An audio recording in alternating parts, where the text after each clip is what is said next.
Hiraku wakes up earlier after dreaming of his death in his world.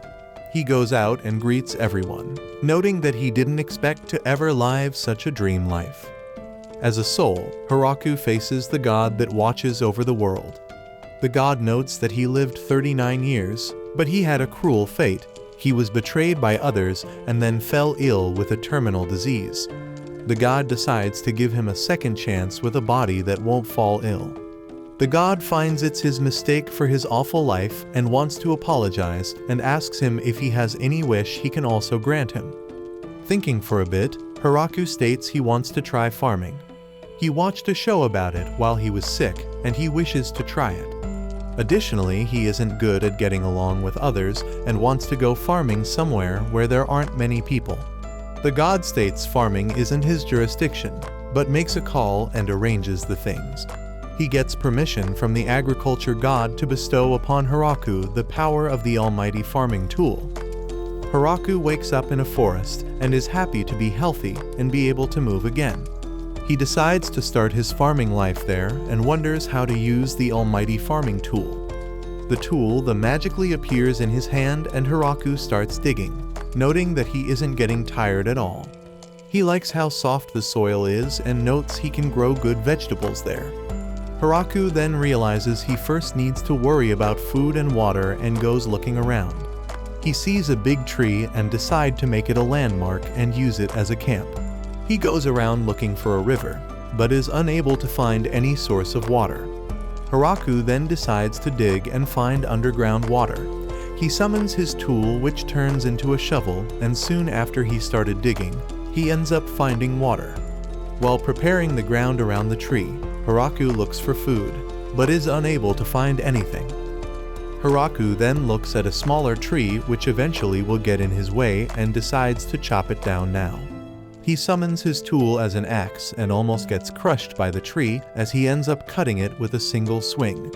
He turns his tool into a hatchet and then cuts the tree into pieces. Before he realizes, it's getting dark already, and he turns his tool into a magnifying glass, but the sun sets. Having no way to start a fire, he carves a hole into the large tree and hides inside. Hiraku cuts some plates and cups. He realizes the moon provide enough light for him to see, but then sees that there are 2 moons and guesses he must be in another world. In the morning, Hiraku continues to clear the ground around the large tree and cut some more trees. He feels it's time to get something to eat, and in that moment, a large monster rabbit attacks him, and Hiraku manages to kill it in a single swing with his tool. After eating it, he decides to make a toilet and digs a large hole with an entrance, gas release hole, and a tree trunk as a seat. As he couldn't relax, he ends up creating a small cabin around the toilet seat. Hiraku then proceeds cultivating the land and imagines what he could cultivate. As he is done, he realizes he doesn't have any seeds to plant anything. Next morning, he is surprised to see that some plants are already starting to grow and wonders if it's due to the tool. He decides to build a wall and a ditch around the fields to protect them from the rabbits and other beasts.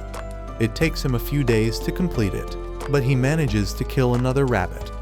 The plants grow faster and Hiraku is hoping that they are something he can eat and don't turn up being decorative flowers.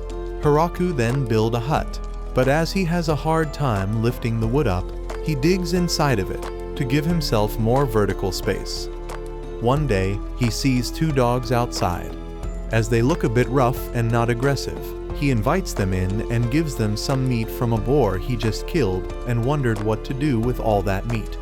He notices that one of them is pregnant, and after they ate, she started having birth pain. Hiraku realizes she is giving birth and wonders what to do. He ends up letting them stay in his house, while he goes back in the tree hole for the night. In the morning, he checks on the dogs and sees that the female gave birth to 4 dogs. He gives them some more meat to celebrate it.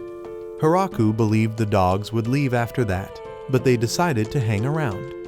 As they liked the hut, Hiraku decides to build himself a new house. Hiraku ends up growing some tomatoes and enjoys them. The dogs do some hunting and protect the premises for Hiraku. He decides to name them Kuro and Yuki, male and female. The small ones he named Kuroichi, Kironi, Kirasan, Kiroyan. Hiraku wants to build a storehouse, more vegetables, and many other things. Elsewhere, a girl wants to cross the mountain, but a man tells her it's dangerous and if she heard of the forest of death. The other side of the mountain is known like that, and it's because it's full of monsters. God decides to check on Hiraku on how he is doing, as he is sorry for giving him a life fit for a sinner. As he checks on him, he realizes he put him in a dangerous forest known as Forest of Death, as realizes he made a mistake yet again. Hiraku had realized that while preparing the ground for farming, if he wishes to plant certain plant, that plant magically starts growing. Hiraku is happy with his life and knows it's thanks to the gods that bestowed it to him.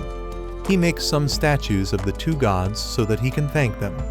Hiraku decides to try planting some fruits. While they grow, he plays with the dogs, realizing that without them he would feel much more lonely. As the dogs also help him find his way back to his camp, Hiraku is able to travel further into the forest and eventually finds a river. He decides to make a tunnel and get water to his place, but since it's a 30 minutes walk distance, he will be digging for a while and decides to first make a toilet near the river. Hiraku figures that if he turns his tool into a wheelbarrow, he can run around with it and not get tired because of the tool. Hiraku also expands his crop fields, adding more veggies. He grows soybeans and wants to eat them, but doesn't have salt. Time passes and weather starts to get cold. Seeing snow on the mountains, Hiraku wonders how cold it gets here. He decides to start preparing for the winter and gathers some food and wood. A giant spider shows up, however it's friendly and makes a handkerchief for Hiraku. The spider then decides to live in the large tree and loves eating potatoes. In exchange, the spider makes him clothes using the animal pelts Hiraku gives him. Gaining cloth, Hiraku feels more civilized as he now has a good bed, curtains, and clothes. Hiraku decides to name the spider Zabuton. The winter starts. Zabuton no longer comes down the tree and Hiraku guesses he is hibernating. Hiraku feels a bit lonely, but finally the summer comes. The small dogs had grown up and one day they left. However, they soon returned with partners. Soon, Zabuton showed up as well and also had kids. As there are now more mouths to feed, Hiraku decides to expand his crops again. Zabuton rings the alarm and Kuro leads Hiraku into the forest. Kuro takes him to a child girl who is naked and entangled in spiderweb. The dogs and spiders are wary of her, but as she asks for help, Hiraku decides to help her. As he gets close, she jumps and bites his neck and then grows up to a young woman. Hiraku wonders if she is a monster. The dogs then attack her, and as they beat her up, she turns into a small girl again. Hiraku wonders if she is their enemy as she sucked his blood, but the girl explains she isn't and she had to do it to recover her strength. As she used too much energy, she can't maintain her adult form and clothes. Hiraku wonders why the dogs attacked them, and she explains she wanted to take one of them. Feeling bad for her, Hiraku lets her suck more of his blood so that she can recover. Hiraku takes her to his place. The girls is surprised to see a crop field in the forest, but also so many new crops. Hiraku gives her a tomato and she ends up enjoying it and wants to try some other crops as well. The girl reveals her name is Rururushi, a vampire, and is excited to be able to try so many new veggies. Ru explains she is researching medical plans and ran away as she got in a fight with some nobles who tried to steal her research. Since they kept chasing her and she heard of this forest, she decided to hide in it for a while until things calmed down, but also hoped to find some new plants to inspect. She is surprised that Hiraku is living in this dangerous forest and even tamed the beasts. He is also using some strange magic which allows him to create some tools, all of which excites her even more. Hiraku realizes how rare his chance is, as this is the first person he came in contact with. As it may take even more to meet someone else, Hiraku decides to ask Ru to stay and live with him. Ru tries to explain that there are people after her and she is a vampire, but Hiraku doesn't care. Hiraku explains he came here to live alone as he can't deal with people, but now realized he doesn't want to live alone and isn't sure how much more he can handle. Rue agrees, explaining that she doesn't really have a place to go, although she feels embarrassed by his proposal. Next morning, Rue turns a little younger. Hiraku wonders why, and she explains that in this form, he will restrain himself from touching her, and Hiraku agrees. Hiraku explains he wants to grow some sweet potatoes next. He also tells that Rue is the first villagers. Kuro disagrees, and Hiraku then corrects himself, stating she is more like 30th villager. Rue wonders if Hiraku can grow some medical herbs, and Hiraku agrees to try. Rue states they need to find somehow the right seeds, but Hiraku states he doesn't need seeds. Using magic, Rue helps out by putting lights in the toilet and other places. Hiraku had almost given up on finding salt, but Rue explains that one of the layers in the soil is mostly salt and is surprised he didn't notice while did all that digging. Hiraku checks on his fruit garden, but guesses it takes more time for them to grow up than the veggies. Zabuton rings the alarm, and Hiraku wonders what is going on. He goes with Rue to check out, only to find another girl being captured by the spiders and the dogs. She apologizes for attacking them and asks Hiraku for help. As he releases her, she uses magic to heal herself. She then notices Rue and realizes she was hiding in the forest and wants to capture her, but the dogs attack her again. Hiraku takes the girl and Rue back to his place. Rue explains she was in the same situation. The dogs are quite ruthless and magic doesn't really affect them, as they can also dodge spells. The girl wonders who is Hiraku, and blushing, Rue explains he is her husband. The girl introduces herself as Tia, an angel.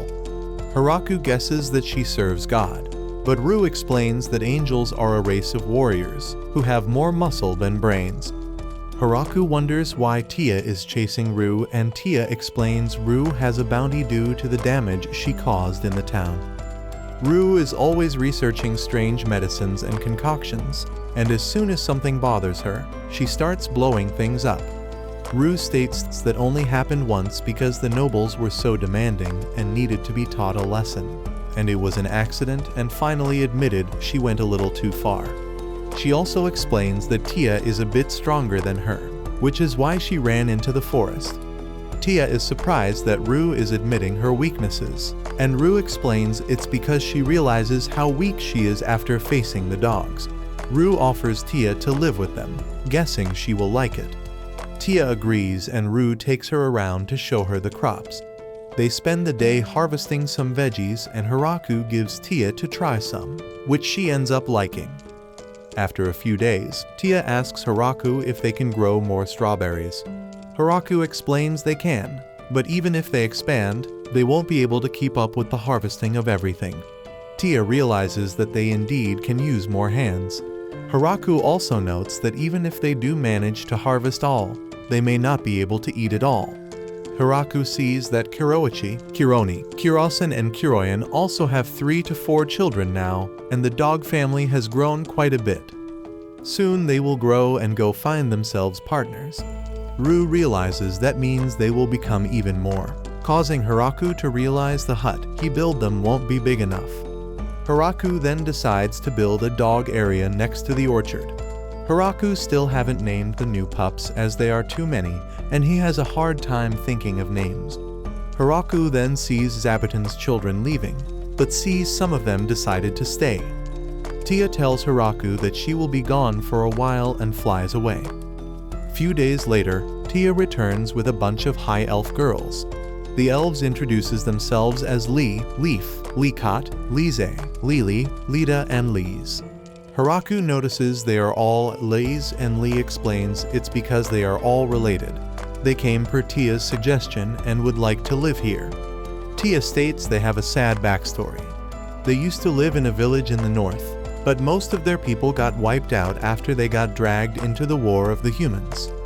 Their race had scattered, and since then they have been wandering the land looking for a new home.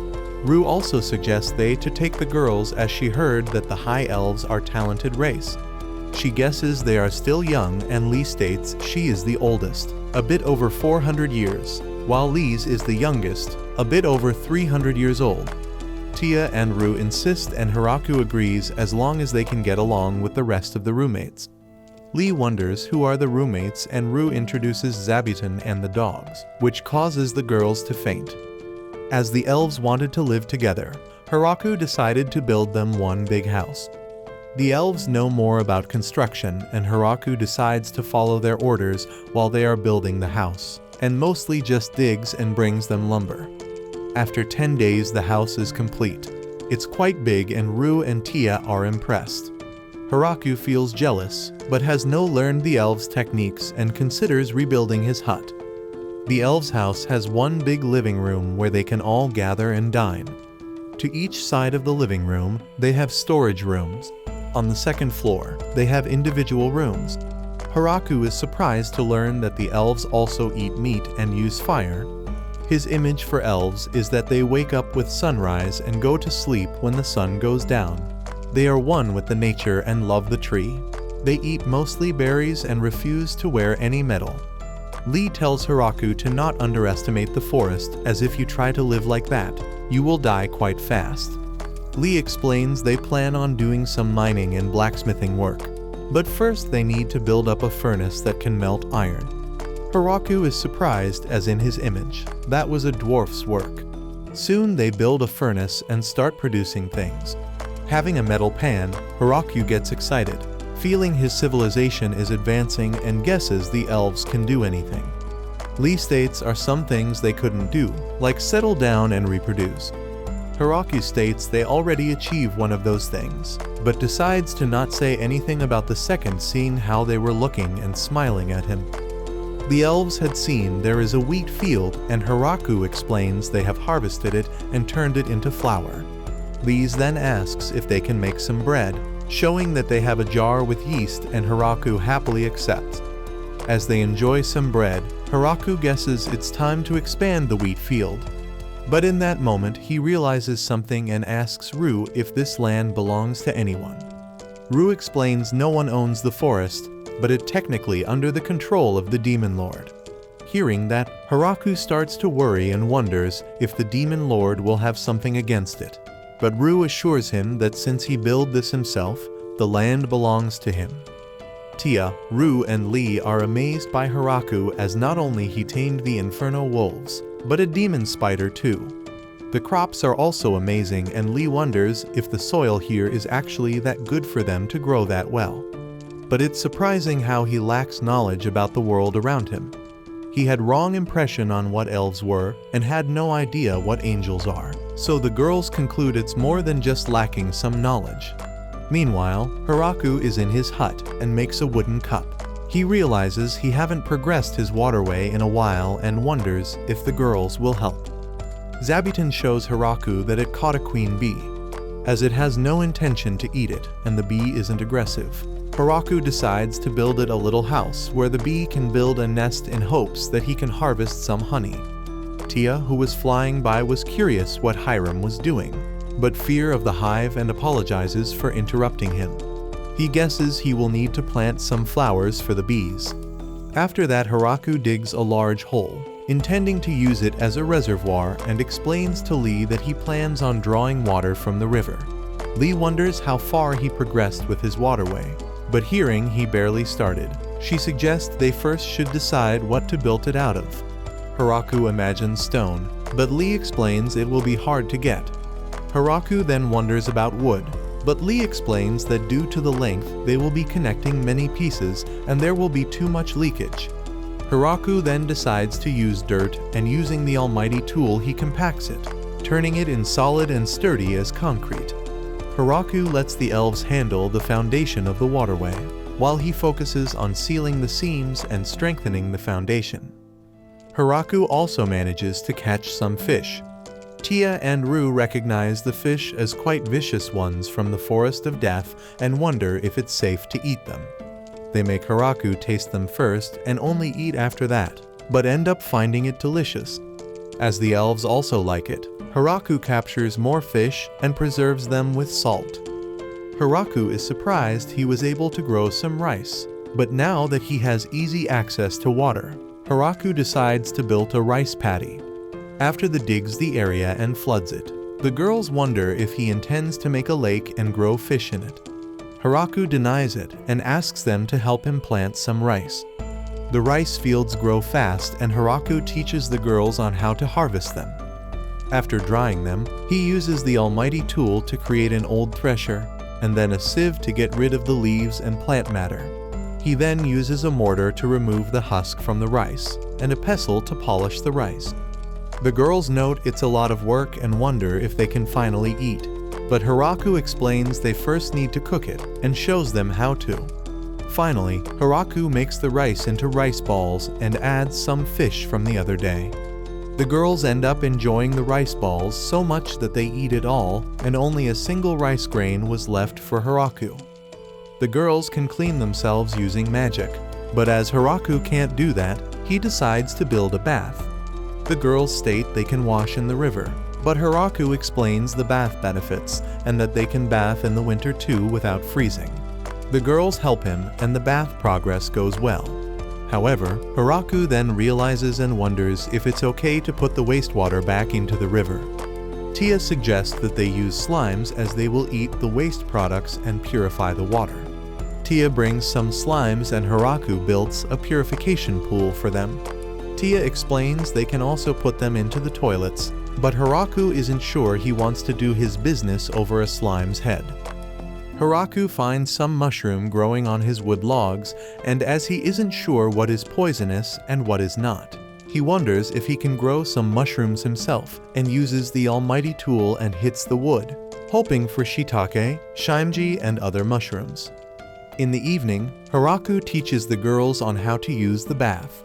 He explains that after they undress, they should wash themselves in the washing area. Lee stops him and states it would be easier if he shows them. Hiraku agrees and shows them the steps. As he gets in the bath, he almost melts from joy. The girls then don't wait and starts following the steps to join him. Hiraku states he will leave to let them enjoy it and use if after them, but the girls states they can bath together as that way they won't need to heat up water again. Surrounded by the girls, Hiraku doesn't feel he can relax and wonders if he should build a separate bath for men. However, the girl states it would be a private bath for only him, and that isn't fair. The next day, Hiraku sees that he had grown some mushrooms and decides to make a mushroom hot pot tonight. He then hears the dogs and sees that they found 5 new elves and brought them in. As the girls introduce, Hiraku notices they all start with Allah, and that it must mean they are related. Lee explains that she knows them and they used to live in the same village, but they last saw each other 200 years ago. Hiraku accepts that they live there too, and Lee wants to start building them a house. She also states they can use the opportunity and make some improvements to Hiraku's house. Kuro notices that the females in Hiraku's group has increased. Kuro explains that he lived alone in the forest and never lost a fight to another male. He intended to live as he pleases, but one day he met a female who ended up defeating him. And since then, the two started traveling together. The female eventually became pregnant and Kuro was fine with finally having a family. However, they ran into a grappler bear, the king of this forest. The bear defeated them, but decided not to eat them. Injured, the two couldn't hunt for food. They became so weak that their normal prey drive them away, and eventually they reached at the center of the forest, where even the grappler bear avoids. They found a human male living alone. Normally the humans are hiding in the forest and don't stay too long in one place. Kuro wondered how such weak human could survive alone, but then felt the limitless power coming from the almighty tool. Kuro thought this was the end of them and accepted it, but Hiraku shared his food with them and took care of them. Kuro and his wife then decided that Hiraku will be their master. He gave them names and place to live. Soon, their children grew and Kuro's family increased. Hiraku also became leader of a large pack of his own. Kuro's only concern is that Hiraku doesn't seem to understand that Kuro is a terrifying monster known as Inferno Wolf. However, Kuro is sure it will be fine and is thankful for meeting Haraku. Haraku's new house is finally finished. The girls then show him around the house and his room. Haraku sees a room that has a bolt lock and wonders what is inside. But as he opens it and sees a bed for two, he closes it quickly and pretends he didn't see it. The next day, Haraku decides to make a dish he haven't made before, curry. Haraku takes the girl to a section of his crops, where they see lots of unfamiliar plants, and he explains that some of them are plants who won't grow in areas with any snowfall. But thanks to the almighty tool, he can grow them here. He proceeds to gather spice for the curry and first takes some cumin. He then gathers some turmeric and explains that this ingredient gives the curry its color. After that, he gathers coriander and explains they need to grind the seeds into powder. He also takes some cilantro leaves, which smell turns off the dogs. The girls notice that decided may be worth researching the plant. Haraku proceeds and gathers black pepper and cayenne peppers. Having gathered all the spices, Haraku proceeds with the next step, but sees that only Lee is there, who explains that Rue and Tia are busy with some research about creating a powerful protection talisman. Haraku then starts cooking, heating the rapeseed oil they extracted and adds the rabbit meat. While that is cooking, he grinds all the spices to powder except for the cumin. Once the meat gets some color, he takes it off to not overcook it, and then cooks the cumin with the leftover bits and juices from the meat. After that, he adds diced onions, ginger, and garlic. Next, he adds tomatoes and keeps sautéing everything. When it turns into a paste, he adds the spices and some salt. After cooking it for a bit, he then adds the meat and boiled soybeans with some water. As he lets it cook, Haraku feels he forgot something and then realizes it's naan. Haraku explains it's the same recipe as making regular bread right up until the part they let it rise, where they will roll the dough with a rolling pin. The girls return just as Haraku is done cooking and they all sit to eat. He explains how to eat the naan with the curry, and the girls end up enjoying it and decide to get a second. Seeing them, Haraku hopes they leave some for him as well. Rue and Tia offer some curry to the dogs, but upon smelling it, the dogs run away. With the winter coming soon, Haraku prepares for it and gathers some firewood. He knows that Zabuton goes into hibernation and asks him in advance to make some extra blankets. Haraku is having Rue and Tia preserve some meat by smoking it and drying it, especially since the dogs won't be able to hunt much during the winter. Haraku is working on a way to preserve vegetables and creates a box with 2 floors. He will be putting the vegetables on the top floor and cover them in a blanket and snow, while any from the snow will gather on the bottom floor and keep the vegetables dry. Seeing the girls use magic, Haraku wished he could use too, but it's glad that they are around as they helped him quite a lot, as he is capable of only doing garden work and cooking. Rue states that he is the amazing one as no one has ever managed to live for that long in this forest. When the winter comes, they are staying more inside, and Haraku decides to make some board games like Reversi, chess, and mahjong set. He explains the Reversi game and that it ends when the board is filled and the winner is the one with more pieces of his color. Rue finds the game rules simple and wonders if it will be fun, but Tia states that allows it for complicated strategies. Haraku compliments Tia for realizing it, and that annoys Rue, who then challenges Tia. As they play, Tia is winning for sure. However, Rue flips the board acting like she did it by accident. Rue suggests they should start again as they don't remember which piece was where. However, Tia uses magic and restores the board exactly how it was. Rue flips it again, but Tia restores it again. Rue then suggests 2 out of 3 games and Tia accepts. Haraku checks on the other girls and sees that Kuro is giving advice where to more apiece. He then notices other dogs playing chess and is surprised they not only understand the rules, but are playing it. He feels an awful energy coming from them and decides that he should never challenge the dogs to a game. Rue then comes and decides to play with the dogs, believing she can't lose to them, but ends up losing and doesn't flip the table as she is afraid of Kuro. Haraku then plays mahjong with Kuro, Tia, and Lee, believing that Kuro shouldn't have understood the rules that fast. However, he ends up losing badly, taking the last place, while Kuro wins. Feeling down, Hiraku decides to make a mini bowling. Since Rue wonders why they need to knock down the pins, he decides to name them as some bad guys. As they play games each day, the winter goes fast, and the spring comes. One morning, Zabuton alerts them. Hiraku then sees that something big is coming from the sky. He guesses it's a dragon, but Tia corrects him it's a wyvern. The wyvern attacks Hiraku's group, breathing fire, but Rue and Tia use magic to defend themselves. The fire spreads into the crops, but the elves are quick to put it away. Hiraku wonders what to do and how to stop the wyvern. He summons the almighty tool, which to his surprise turns into a spear. He throws it at the wyvern, who creates a 3-layer barrier, but the spear pierces it and injures its wing.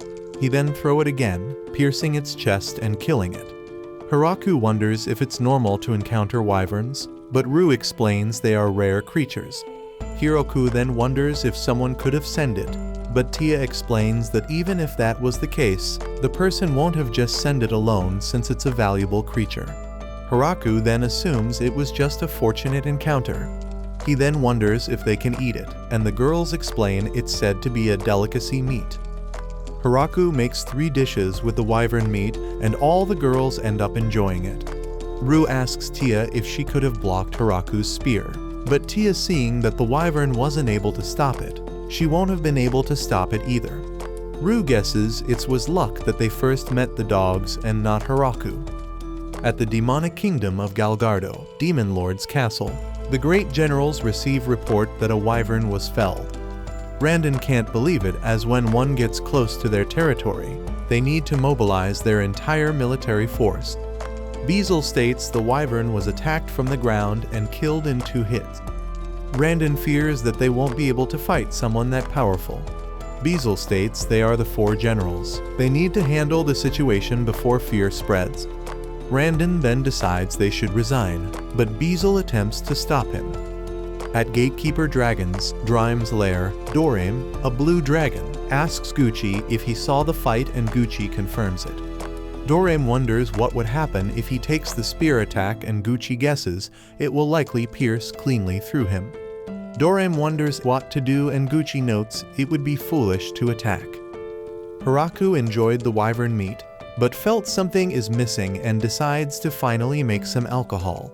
He guesses that wine exists in this world and decides to make it from grapes.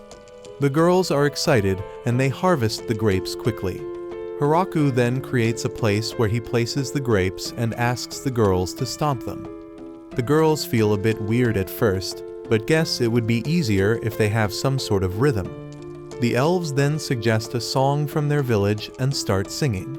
They fill several barrels, and Hiraku decides to let the yeast on the skin of the grapes to ferment it for them.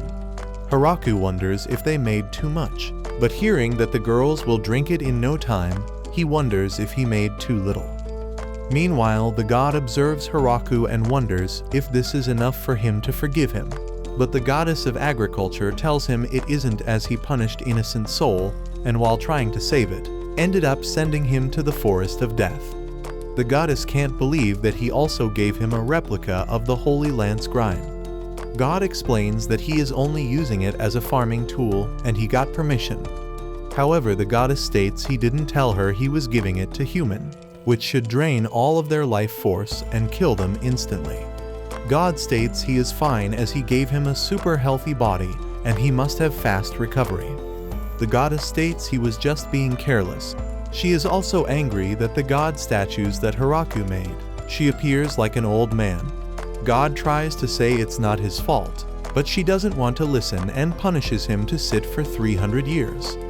Zabuton signals Hiraku, and he sees that the dogs and spiders had caught another girl. Rue sees its younger sister Flora. As they take her to the village, Flora explains that she heard the angel was after her and she followed her to the forest. Hiraku suggests that she stays there for a while so that she can rest. Flora accepts, but feels strange that Hiraku is Rue's husband. Rue explains that he is the master of the Inferno Wolves and also took down a wyvern. Hearing that, Flora quickly apologizes. Haraku realizes that Kuro isn't a dog, but a wolf and wonders about the inferno part. Kuro then breathes fire and Haraku is impressed. Rue and Tia are surprised he didn't know, as they are well-known beasts, and they lived quite along with him. Haraku prepares some food for Flora, who ends up enjoying it. He shares that he really wants to make some miso and soy sauce, and as Flora doesn't know what is that, he explains that they are made from fermented soybeans. As Flora wonders what is fermented, he explains how cheese and wine are made. Hearing about the microorganisms, Flora is excited for a new subject she could research. After a few days, Flora leaves, but in a month, she returns to live there and has brought her maids as well. Anne speaks on the behalf of all the maids and tell Haraku that he can use them as he wants.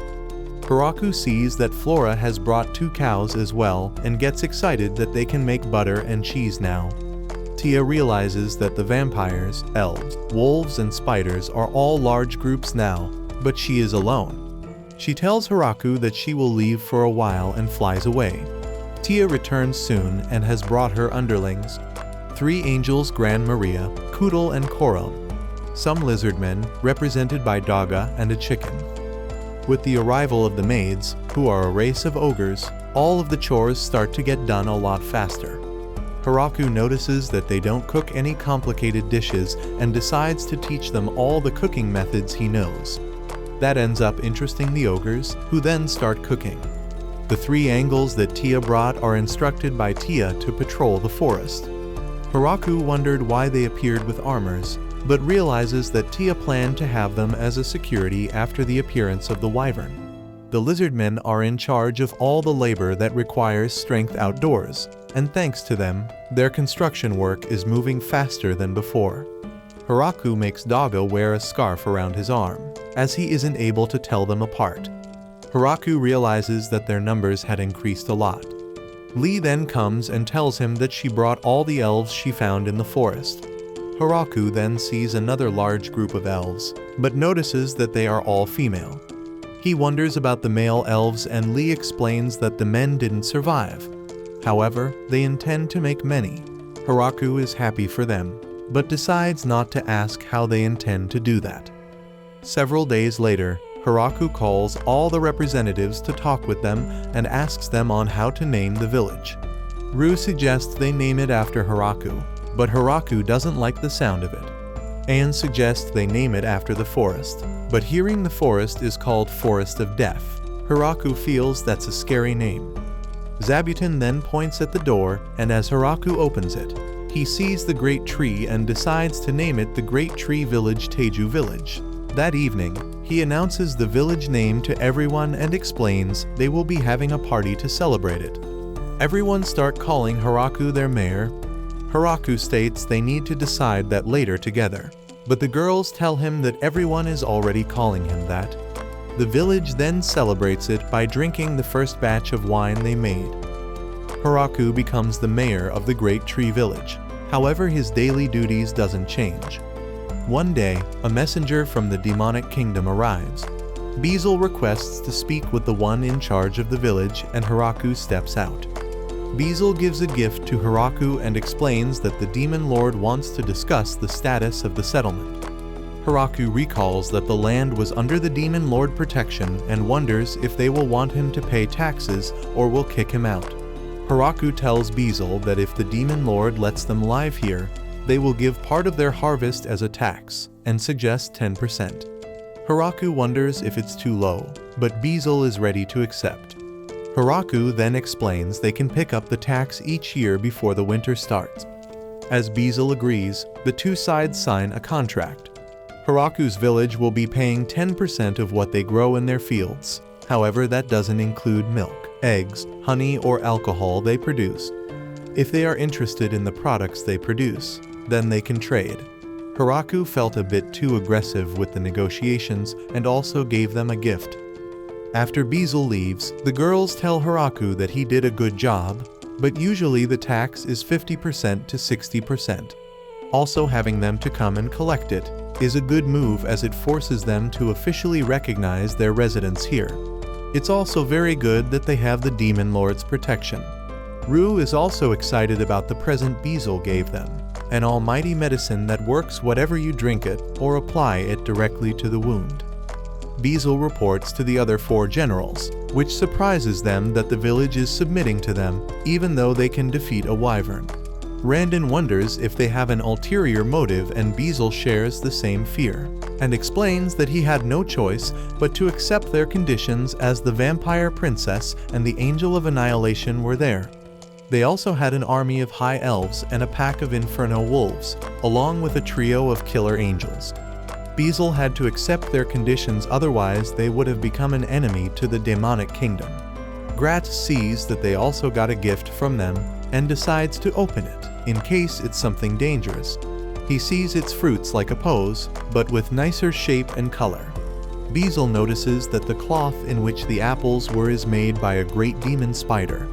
Gratz is surprised to hear that as a great demon spider fought one of the previous demon lords to a standstill. Dorim, the true ruler of the dragons, also visits the village. Gucci gives them a present and explains that Dorim's lair is located to the south of here. While the distance is big, they are kinda like neighbors and came to greet them. Hiraku is surprised that Dorim keeps bowing down and explains that he would invite them inside, but Dorim is too large. Gucci then asks Dorim to change to a smaller form, and Dorim takes a human form. After eating and drinking, Dorim ends up loving the alcohol and wants to stay there. But Gucci tells him he needs to protect his domain and that he will be a nuisance to the people in the village if he stays for too long. After the 2 visits, Hiraku starts thinking of a better way to greet the visitors and decides to build a guest house. He proposes a house fit for 4 people, but the girls suggest it should be large, as usually those who come will come in large groups, and the house needs to be fit for 30 people. They start working on the guest house. Hiraku then starts thinking on a more proper way to welcome the guest. At the moment, the angels would find the guest, capture them, and lead them to the village entrance. On top of that, when Zabuton sounds the alarm, everyone grabs their weapons and get ready for a battle.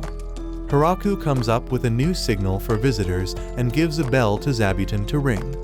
Hiraku then wanted that he, Rue, and Tia to greet the guests, but the idea is rejected, and he is forced to add some elves, Oni maids, and lizardmen. Soon, Garf and few beastmen from the Howling Village arrive as guests and explain they want to establish a relationship with Hiraku's village. Rue decides to handle it and asks if that's all of them.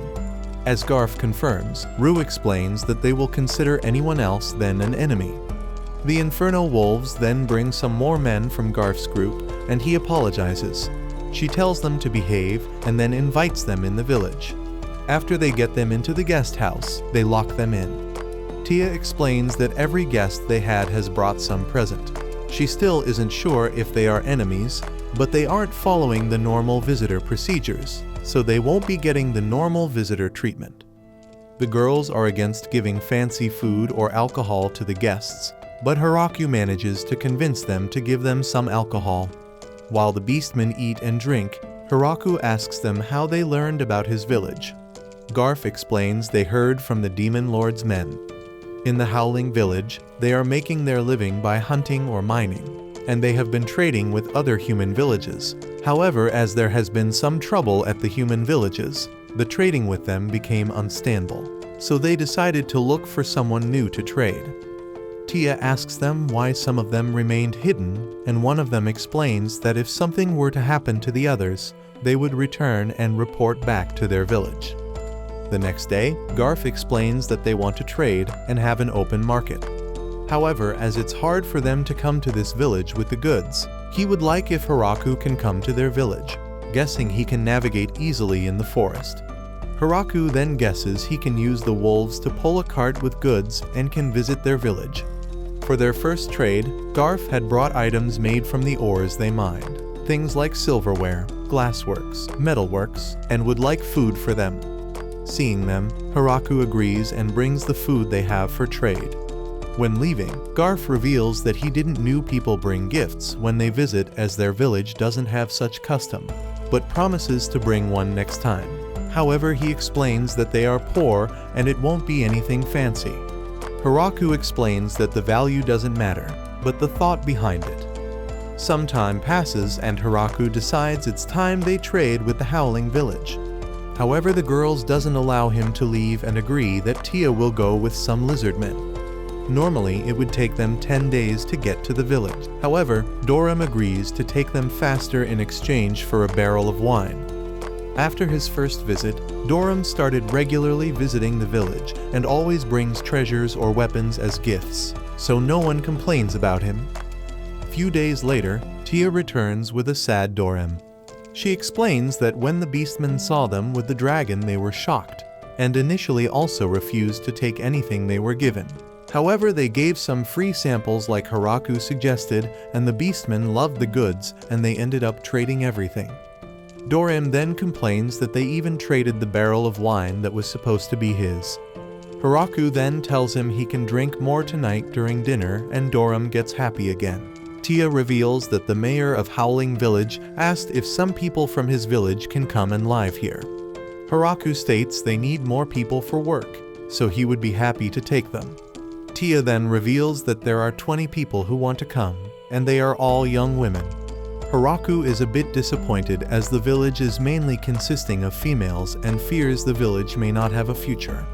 He accepts, but requests that they send 2 young men as well. The group of female beastmen arrive and Sina introduces herself.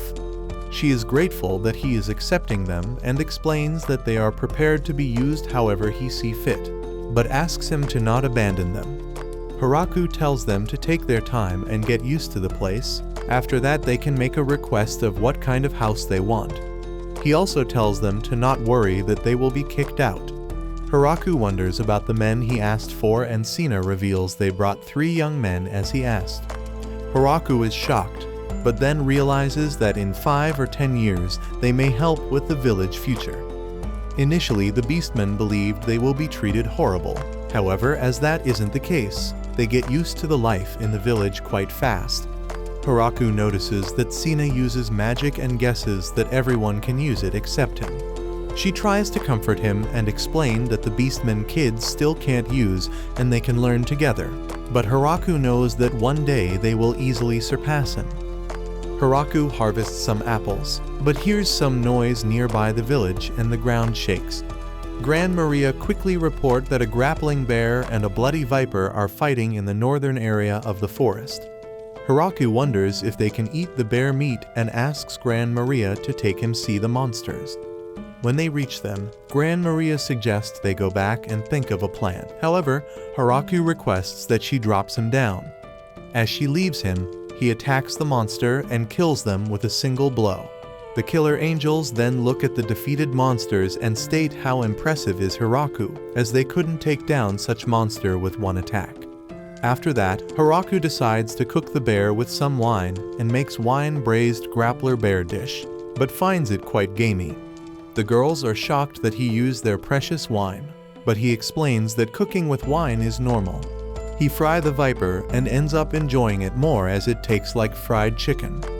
Since the viper tastes like chicken, Hiraku wants to try something. He goes to Flora and asks her if she has something like an antibacterial agent.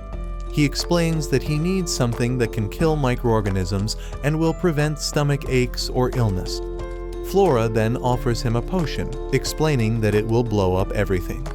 Hiraku asks for something weaker, and she gives him another potion. Hiraku also wonders how the miso production is coming along, and Flora explains that she has no progress. She did what he told her, but she didn't notice any fermentation and used a potion that blow up her house 3 times already. Hiraku suggests that they can try again.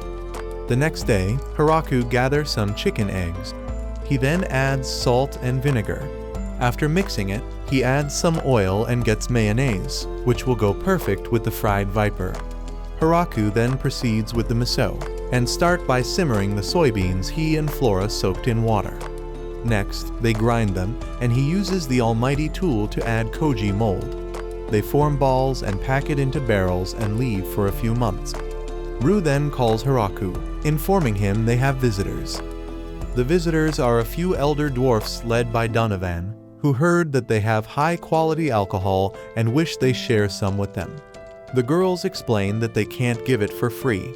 Donovan states they don't have money, but have technology.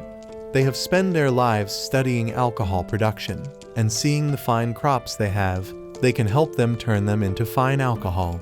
Hearing that, the girls quickly agree. The dwarfs then use distillation and make corn whiskey. Eventually Donovan and his men remained in the village and worked as the village brewers. Later, the village has a welcoming celebration for the beastmen and dwarfs. Hiraku realizes that finally some men joined and asks Donovan if some girl catches his eye. Donovan then explains that the girls are too young for him, and if they can't grow a beard, they are not for him.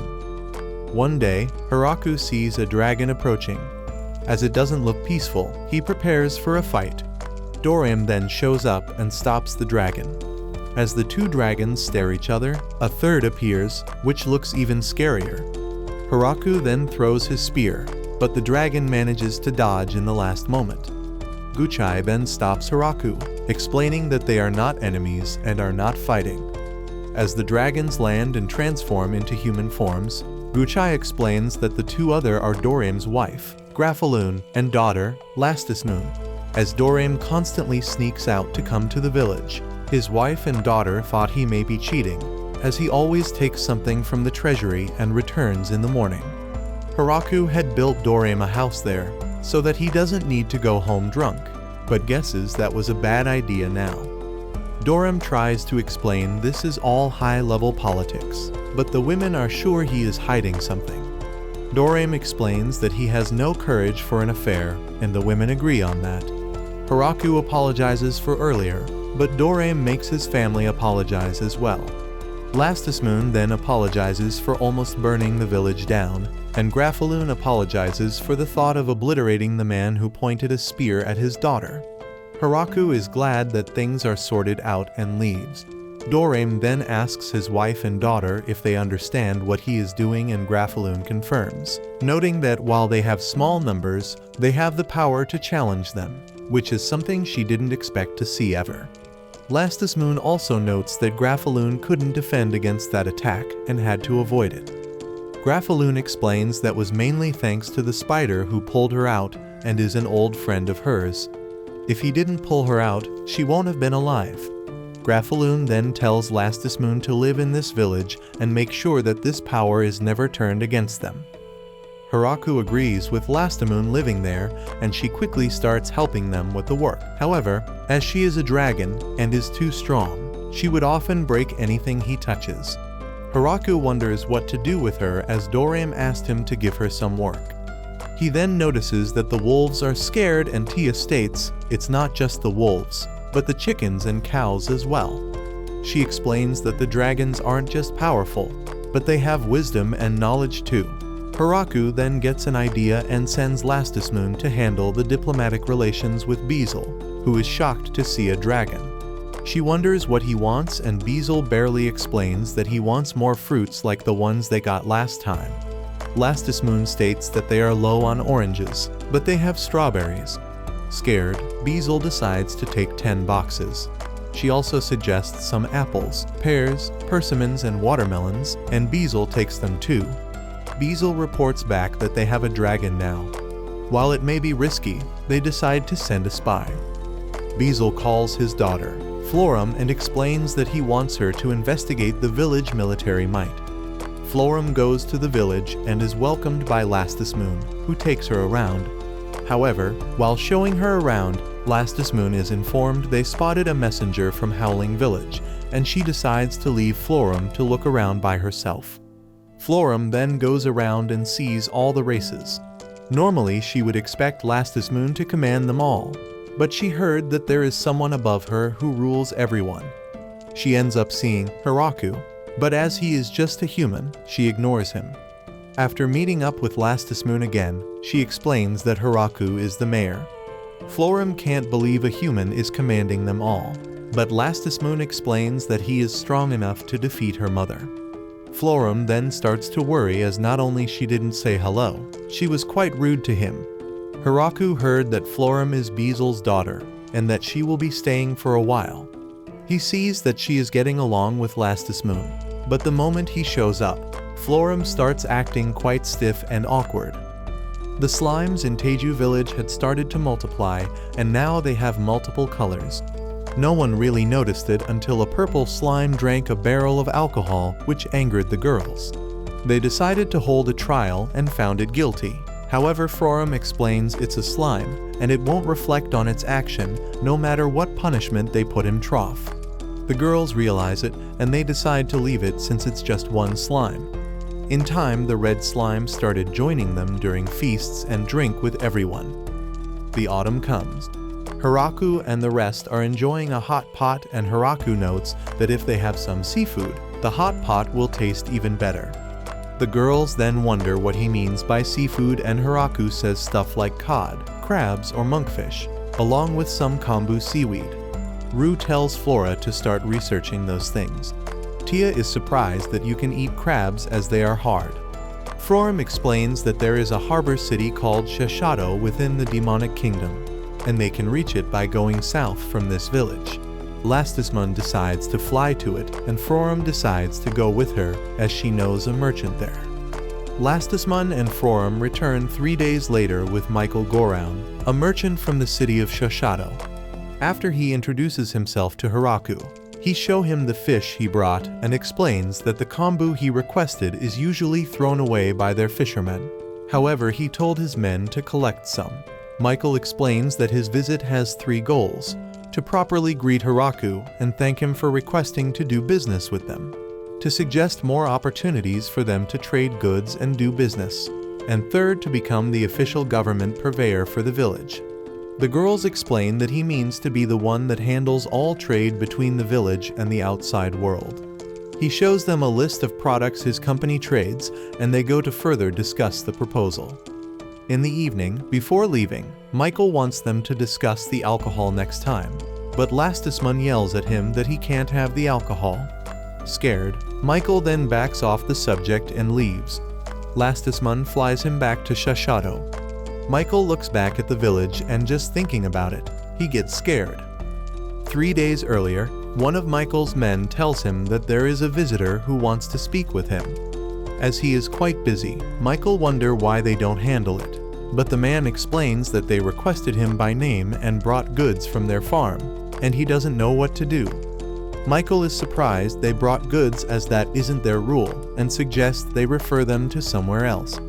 However, in that moment, his intuition tells him to not ignore this, and he decides to meet them. Meeting with them, Michael is surprised to see Florum from the Chrome family, and is glad that he didn't send her away, as he may have lost his head. He wonders who is the other girl, and hearing she is Moon, he is shocked that she is that crazy dragon. The girls then bring him the goods and explain that they want him to buy them, and in exchange they want few things he needs to find them. As he checks the goods, he sees apples and realizes it's the fruit that have entered the demonic kingdom, and everyone is talking about them. Each one of them he can sell for several silver coins. He then sees the other fruits, and is surprised how many they have brought him.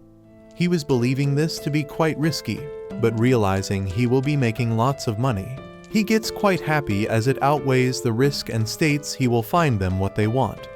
He tells his man to bring him the best products from the market, and wish to go with the girls on their way back. The girls then explain they are heading towards Teju village in the Forest of Death. Hearing that, Michael starts to feel unease. He gets scared by everyone in Teju village, except Hiraku. After the deal, he feels he will be rich, but is not sure his body will be able to handle it. Later, Hiraku makes hot pot with seafood, and everyone loves it. Another dragon appears in the village. Hiraku wonders if it's related to Dorem, but as the dragon attacks and mocks Hiraku, Hiraku then gets serious and throws his spear at it, making it look like he missed, but he then throws another and takes down the dragon. The dragon turns into a young girl and states that she surrenders. Dorem then shows up and explains that she is Hakurin, his older sister. Hakurin states it's his fault, as he said he was giving Moon as a bride and wants to marry her to the mayor one day. Dorem tries to deny it, stating he may have said it while he was drunk. Hakurin came to see what kind of man the mayor is and also heard he is quite strong, so she came to check him. Doram states it's not just that, and she is mostly here because she is angry. Hakurin then confirms, stating that Lastisman is 900 years younger than her, yet she will be marrying before her. Haraku is fine that she comes and tests him, but as she made a mess, he makes her clean it. After they have dinner, Hakurin wants them to play Mahjong, but wish that they bet on something. Doram wonders what Haraku can bet, but Haraku explains that he can't bet anything, so he can think only of some punishment, like strip Mahjong. Hakurin, Doram and Lastisman then all agree to play as they are all quite competitive and don't like losing. They start playing, but quickly, Haraku finds himself in his last piece of clothing. He then feels he has a chance, but ends up losing and is forced to take off his pants. Bizzle reveals that Hakurin has also been seen in Haraku's village. Glatz then worries even more that they have enough power to overtake the kingdom. The demon lord Gargard shares that his daughter has been in a bad mood lately and haven't spoken to him the whole morning. Glatz then ignores the demon lord and states they need to gather funds and prepare their military force, but see that Randon has ran away again. Hakurin decides to stay in the village and is quite skilled at any job she takes, although she complains about anything she is asked to do. In the end, she became the teacher for the kids, teaching them reading, writing, and math.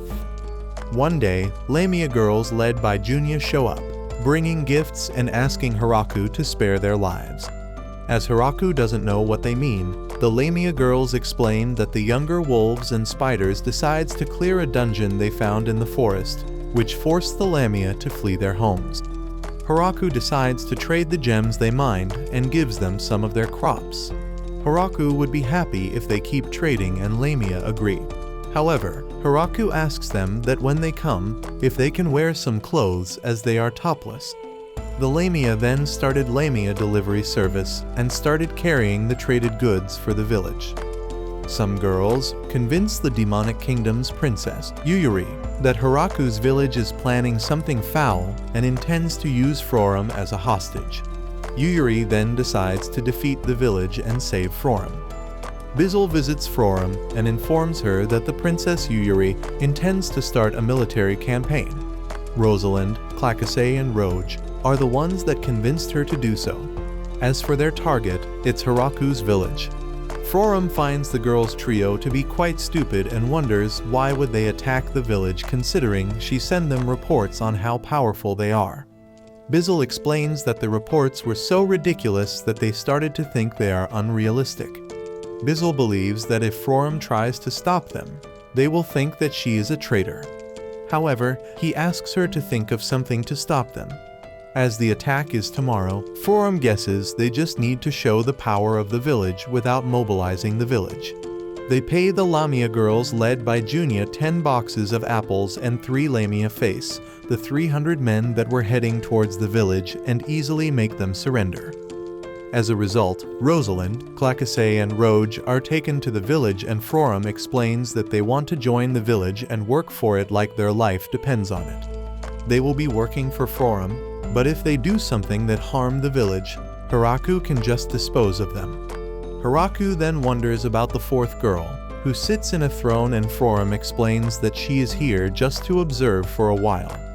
As Haraku leaves, Frorum tells the girls that if they do some honest work, their transgression will be forgotten. Additionally, they should hide their identities, and the Princess Yuri will be treated just like a normal person. Frorum then shows them around the village. However, being nobles, the trio of girls believe that they shouldn't be leaving in the middle of nowhere and decide to escape. However, as try, they find infernal wolves and spiders and change their mind. Fearing to be disposed, the trio then start working and help with Frorum's work, and get to be known as the Town Hall Girls. Seeing how nice and peaceful is the village, Yuyuri regrets that she wanted to bring war to it. Frorum wonders why the Demon Lord didn't stop her, and Yuyuri explains that she heard Frorum was a hostage and was worried about her. As the two are childhood friends, they agree that Frorum will be telling her everything and treat Yuyuri like a normal person. Later, Yuyuri helps out with the farm work as well, and even forces the trio of girls to help her too. It comes time for Yuyuri and the girls to leave. However, the trio decides to stay, stating they still haven't repaid everyone's kindness, that there is still work to do and more things to learn about the village. However, in reality, they ended up enjoying the baths, the food, and the lack of political stress in the village. After Yuyuri returns home, the demon lord Gargard complains to Bizzle that she seems more dignified and is always busy with something. Bizzle states that it looks like Yuyuri is starting to get interested in politics and diplomacy, and that he daughters grow into adult before the parents even realize it. Hearing adult, Gargard assumed that she must have met a man and wishes to tear him apart. Bizzle warns him that this attitude will make her hate him one day, which calms Gargard right away. Hiraku's village start their pre-winter crop harvest, but they end up having more food than anticipated and don't even have where to store it. Lastisman suggests they send some to her father and Hiraku agrees. Hakurin then suggests that they send her parents too. She explains that her father lives in the north, while her mother in the south. Tia then realizes she means the Emperor Dragon Dusu and the Hurricane Dragon Raymarin. Lastisman then heads to her father dropping off some crops and then to Shishato City to drop off some crops there too. Michael Goraun asked Lastisman to exterminate a monster that was attacking the trade vessels and Lastisman gladly accepted and defeated the monster. Meanwhile, Hakurin headed north and on her way back, she found some people who wanted to move to the village. Their leader is Ya. Hiraku assumes they are dark elves, but Ya explains they are called mountain elves. Ya explains that they were living in the mountains, but lately have been struggling on finding food. Hiraku then wonders what to do. Hearing that Ja apologizes for causing trouble and understands that they can't just help Strange and will leave. However, Hiraku explains that he didn't mean that, and had been wondering where to put them to sleep until they build them a house. As he accepts them in the village, Ya gets happy and explains that they are excellent hunters and will catch food for themselves. They attempt to capture something, but the monsters are too strong for them. Hiraku tells her to not worry about it. Ya then sees that he is doing something and Hiraku explains that he is trying to make some pottery, but he fails and states he would indeed need clay. Ya then volunteers to find it for him, explaining that she understands Earth and what lies in it and the monsters won't be a problem as she can easily escape them. Ya manages to find clay and make some pottery, which makes Hiraku happy. Later, Hiraku gets informed that they found another dungeon, and as the girls want, they send a survey team to investigate it. Meanwhile, Hiraku finally finishes the male bath and uses it. Outside, Forum captures the trio of girls and forces them to tell the truth. They explain that they were hoping to mash Hiraku's back for him and use the chance to get close to him. Forum states the three of them are the lowest ranking members and they can't just sneak up their way to the top. Soon the survey party returns and state they should send an extermination party there as they confirmed the presence of a blood viper inside. The elves insist that they should absolutely have that meat as the survival of their clan depends on it. Jaw explains that the blood viper meat is extremely valuable. Eating it overflows your body with vitality and it improves the husband-wife relations, and it is also said to bless you with children. Realizing why they want it, Hiraku then tries to calm the girls and wants they to discuss it with the whole village. The winter comes.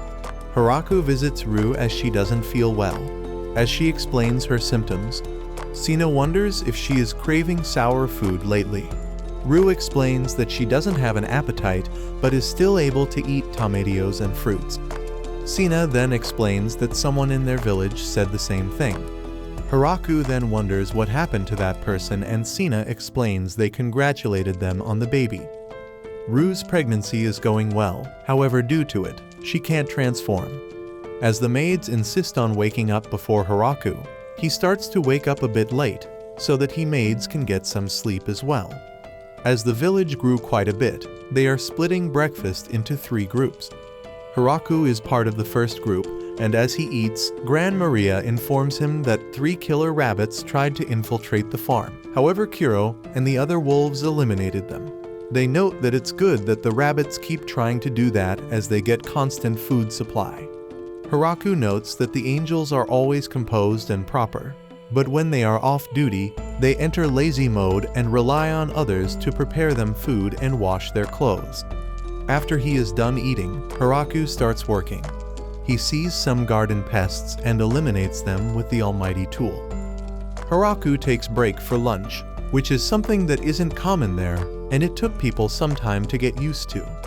The elves are usually not even having breakfast, and at first were nervous if it was alright to eat in the morning, wondering if they have enough food supplies.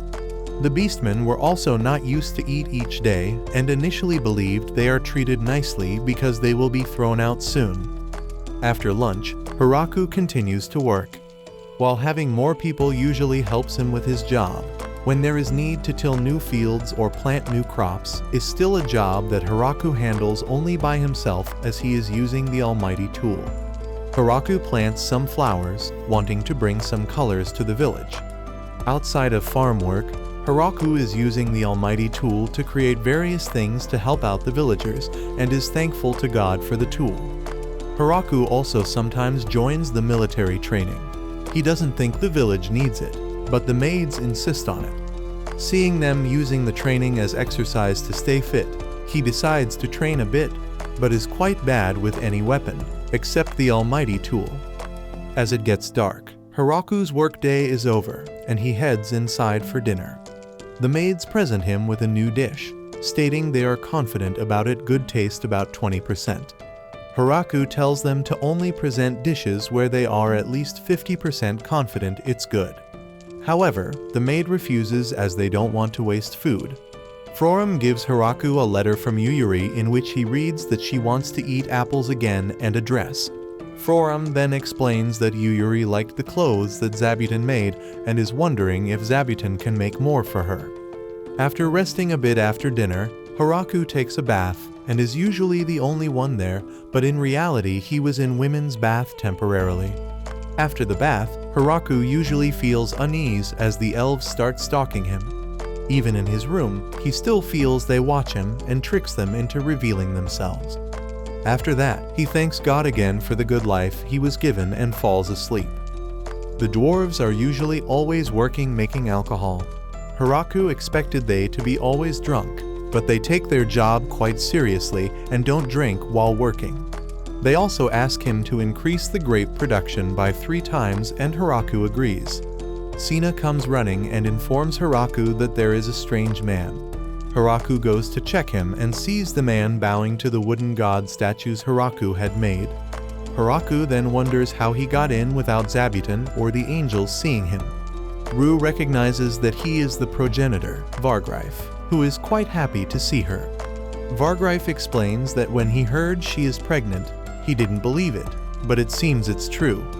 Normally, they continue their bloodline with blood packs and pregnancies are rare, but states that children are treasure and tells her to take care of it. Hiraku wonders who is he and Rue states he can think of him as his grandfather. Vargreif explains that he is 4,000 years old, and the secret in living a long life is to erase his memory from time to time, except the important things like his name and clan. Vargreif apologizes for entering the village without notification, and explains that he initially only intended to look around and leave.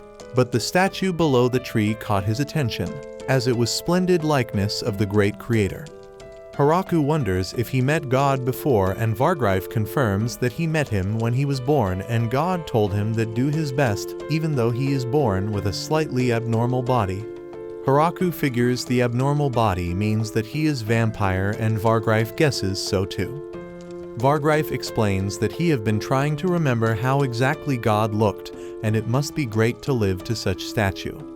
Hiraku realizes that he wants the statue and explains that he can't give it to him since it belongs to the village, but he will make him a new one.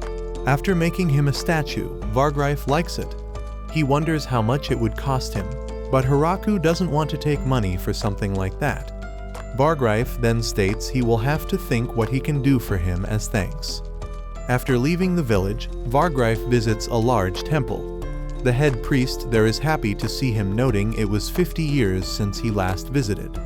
Vargreif states he wants to enshrine a statue and asks what is the best spot. The priest explains it is the spot of the creator god statue, which was made by the master sculptor Torok.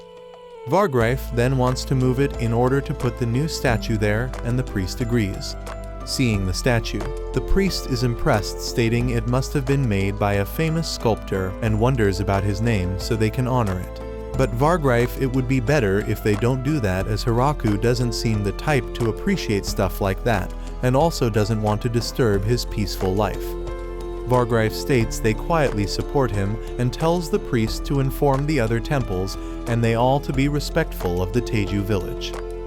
Vargreif sends Hiraku a magnificent piano.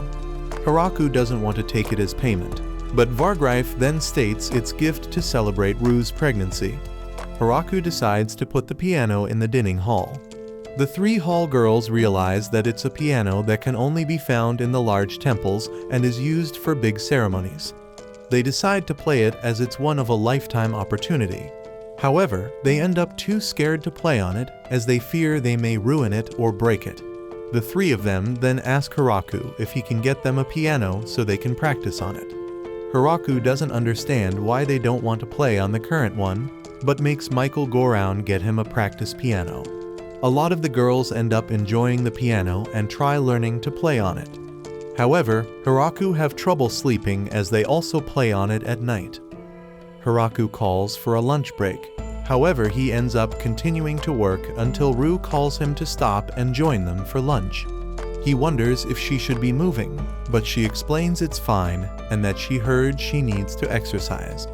All the girls are also quite kind and concerned about Ru. However, she explains she is fine, but her problem is that she can't drink alcohol. The three killer angels make a request to Hiraku to sell off all the alcohol. Hiraku then learns that the girls decided to give up alcohol for Ru, but thinking they can't drink is driving them crazy. Because of that, the angels believe that selling the alcohol may solve the temptation problem. Hiraku believes they will end up regretting selling the alcohol as it's not something they can produce quickly again. He suggests an alternative, telling them to think of how the alcohol changes taste the longer it age. Donovan and the other dwarfs ask Hiraku if they have done something wrong as no one wants to drink alcohol anymore. After Hiraku explains, Donovan is happy and states that they don't need to lower the production, but actually increase it. Hiraku agrees, noting that he is sure that later everyone will drink more to make up for the lost time. Ru's pregnancy is going well, and the time to give birth almost comes. Everyone in the village then starts giving her various gifts. That evening, Ru feels it's time and later she gives birth during the night. In the morning, Hiraku meets his son, Alfred, and holds him. A week has passed and Hiraku recalls how everything started from him living alone to now being a father. He isn't sure if his son is half vampire, as at the moment he looks like a human. As he recalls everyone giving presents, he decides to do something to thank them for their kindness. He gathers the girls and explains he wants to start a new system.